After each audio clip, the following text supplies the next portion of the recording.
Hello, Hello, Mark. Diego. Hey, How pretty. are you doing? So, Diego, remind us who you are and why you're here. By now, many folks know me. I'm Diego, and I had a wonderful journey at Microsoft. It's been almost 2 decades of working on multiple products and human resources. I learned a lot, and I've been keeping my learnings on this wall. I've been building this wall right here with anecdotes, stories, concepts, inspiration. I use this wall to nurture my own sense of wonder first, but I also use it to share it with others like you, Matt, and you, audience, throughout the world. That's why This I'm here. this this wall keeps me. It's not keeping me wondering, but it does nurture my sense of wonder because it's amazing.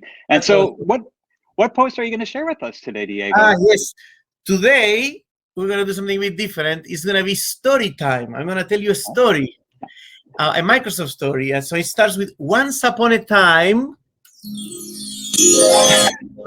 Okay, I've been practicing that all week. That sound effect. That was my moment. So once upon a time, it was 2008, and I was working on the Xbox product. I was working to launch this amazing product, one of my favorites ever, the Xbox One console.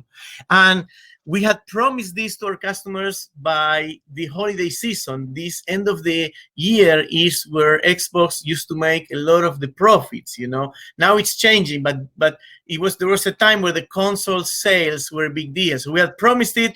We were not gonna make it. And what happened was that we, the senior leaders at the team, would get together every day in the evening at 6 p.m. after work. We would get together in a room for anybody who was blocked. There were about 1,000 people working on the Xbox One, could come to this place. We would call it night court. They would come with their case of a change they needed to make, a design change, a last minute fix, and we would support them. We would approve it, or we would tell them it's not necessary. We would help them make the call. Now, at that time, my oldest daughter, Luli, she was 8 years old. Here we are jumping on a lake in Seattle. That's Luli and I.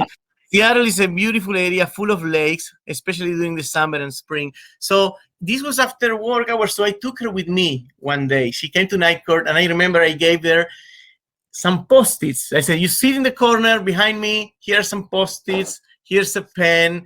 Just keep yourself entertained while I attend this meeting. And so we're at the meeting, and all of a sudden, someone taps me in the back, my daughter, and she hands me a Post-it. And the Post-it says, hi.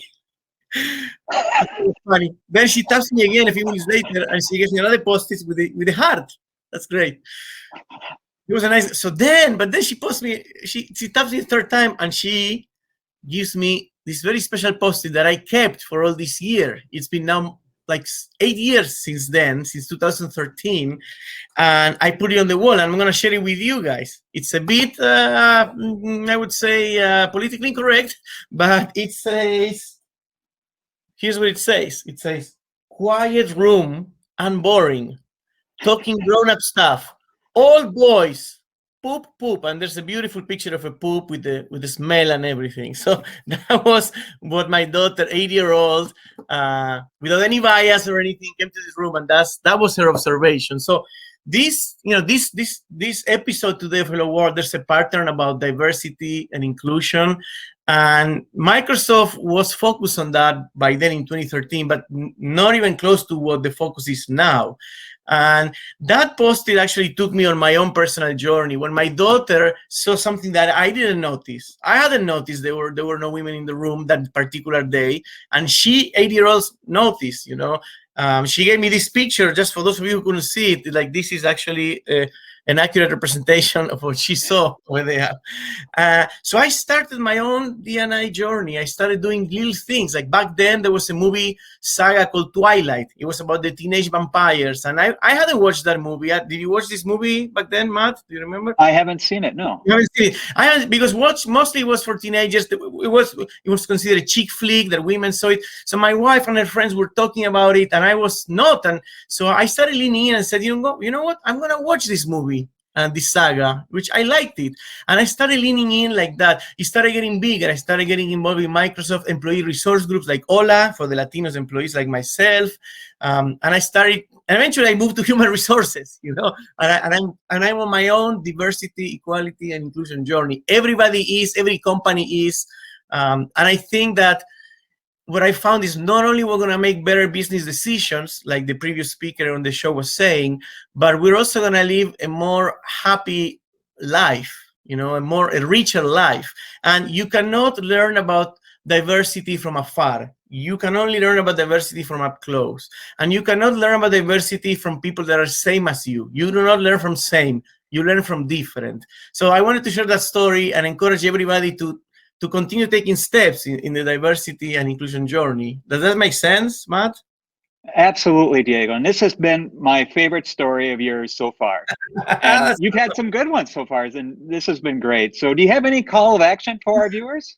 I have a call to action, very simple. Microsoft just did this conference that you guys been referring. It's include2021.microsoft.com. Very simple. You can search it, Microsoft Include, but you just can type on your browser include2021.microsoft.com. All the sessions are going to be available on demand. As someone mentioned, we had Michelle Obama. And what I like about this conference is that it's one thing for a company like Microsoft to care about diversity and inclusion internally, but here we went a step further and say, we're going to share this content with the whole world.